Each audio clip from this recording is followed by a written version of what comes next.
öyle böyle. Ya baktan koydum nerede rom kapın koyulan istiyorum.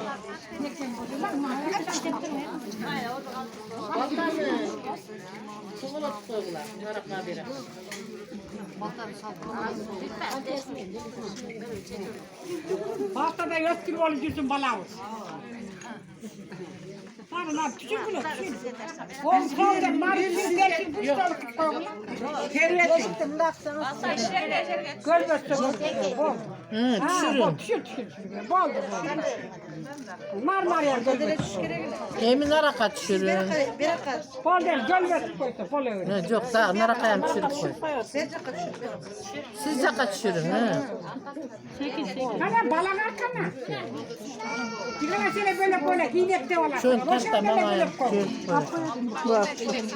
Şimdiye sabah loşa oydan böyle koy.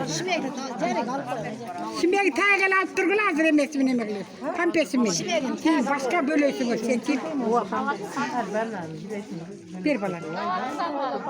Nava toğlu kalmalıklayım. Balağını böyle güzel olduğun adı cevap durgular. Salıyor o zaman. Altı dakika yana balağını aldım.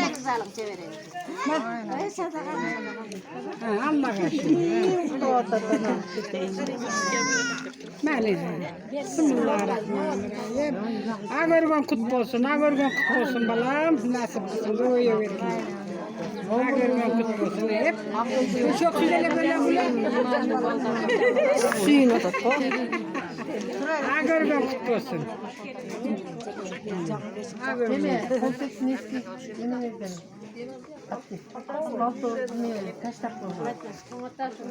Giyin.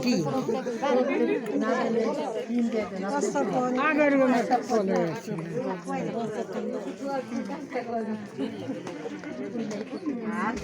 Terbiyet bekle, ün de bekle. Çekecek yetin açıp koyuyor. Hem giyimden taştay vergileyim. Ben afas bu giyimde de Azıcık atkıra, yine çağırlık koysun. Terbiyet bekle. Abi canım sen. Giyim uykuculuk vergile.